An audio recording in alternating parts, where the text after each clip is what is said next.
நல்ல தர்மம் எல்லாருக்கும் புரியணும். அதுக்காகத்தான் இவ்வளவு கஷ்டப்பட்டு வாதம் பண்ணார். அது என்ன தர்மம்னு கேட்கிறேளா?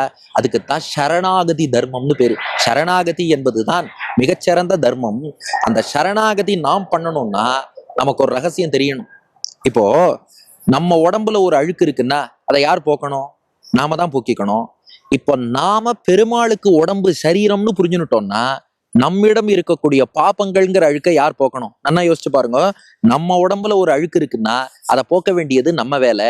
பெருமாளுக்கு சரீரமாக இருக்கும் ஜீவாத்மா கிட்ட பாப்பங்கள்ங்கிற அழுக்கு ஒட்டின்னு இருக்குன்னா அதை போக்க வேண்டியது யார் வேலை? பகவானுடைய வேலை. அப்ப இதை புரிஞ்சுனுட்டா, நாம் பகவானுக்கு சரீரம்னு புரிஞ்சுனுட்டா அதுக்குத்தான் சரணாகதின்னு பேரு. அவனுக்கு சரீரம்ங்கிறத நாம அங்கீகரிச்சிட்டோம்னா இந்த அழுக்கை யார் போக்குவா? பகவானே போக்கிடுவான். அப்போ பாப்பங்கள்ல இவ்வளவு நாளா கஷ்டப்படுறேனே என்ன காரணம்னா நான் பகவானுக்கு சரீரம்ங்கிறத நான் புரிஞ்சுக்கல, நான் ஒத்துக்கல, அதை ஏத்துக்கல. அதனாலதான் பகவானும் இவன் எப்படா புரிஞ்சுக்கிறான்னு காத்துன்னு இருக்கான். அப்போ அவனுக்கு சரீரம்ங்கிறத நான் புரிஞ்சுட்டேன்னா அவன் உடம்புல உள்ள அழுக்க அவன் தான் போக்குவான். நான் அதுக்கப்புறம் எந்த முயற்சியும் எடுக்க வேண்டாம். இதுதானே சரணாகதி. என்னை காத்துக்கொள்ள, என் பாபத்தை போக்கிக் கொள்ள, நான் முக்தி அடைய என் முயற்சி ஒண்ணும் இல்லை, பகவானே செய்ய போறார். ஏன் அவர் செய்யறார்னா நாம் அவருக்கு சரீரமாக இருக்கிறோம். அவர் உள்ளே உயிராக ஆத்மாவாக இருக்கிறார். அந்த ஆத்மா இந்த சரீரத்தை நிச்சயமாக காக்கும். அவ்வளவுதான் விஷயம். இந்த ஜீவாத்மா உடம்ப என்ன பாத்துக்கிறது? ஜீவாத்மாவுக்குள் ஆத்மாவான பரமாத்மா ஜீவாத்மாவை பாத்துக்க போறார்.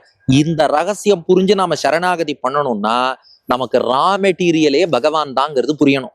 இப்ப புரியறதா வித்தியாசம்? அப்ப அந்த ஆகமவாதியர் என்ன பண்ணிட்டா, இறைவனை உள்ளுக்குள்ள எல்லோருக்குள்ளும் உயிராக இருக்கிறான், எல்லாம் அவனுக்கு சரீரம்னு அவ ஒத்துக்கல.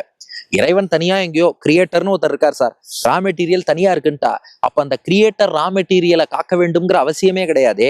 கிரியேட்டர் காப்பாத்துவார்னு எனக்கு எப்படி நம்பிக்கை வரும்? அடுத்தது ரா மெட்டீரியலுக்கு அவர் ஏதோ ஒரு மாறுதலை ஏற்படுத்திட்டு அவர் வேலையை பார்த்துட்டு இருப்பார். அவர் காப்பாத்துவாருங்கிறதுக்கு என்ன உத்தரவாதம்? அப்ப ராமானுஜர் என்ன பண்ணார்னா, இந்த கொள்கையே தப்பு.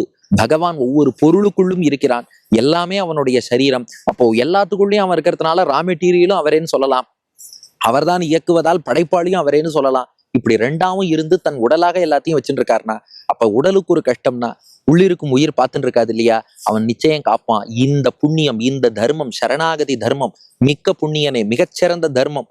அதை சொல்றதுக்காகத்தான் இவ்வளவு கஷ்டப்பட்டு வாதம் பண்ணார். அதனால நாம புரிந்து கொள்ள வேண்டியது ஒரே விஷயம் தான். இந்த பாட்டு 15 நிமிஷம் நாம கேட்டோம். டேக் ஹோம் மெசேஜ் என்ன பண்ணா, இந்த உடம்புக்குள் ஜீவாத்மா இருப்பது போல ஜீவாத்மாவை உடலாக கொண்டு உள்ளுக்குள் பரமாத்மா இருக்கிறான்.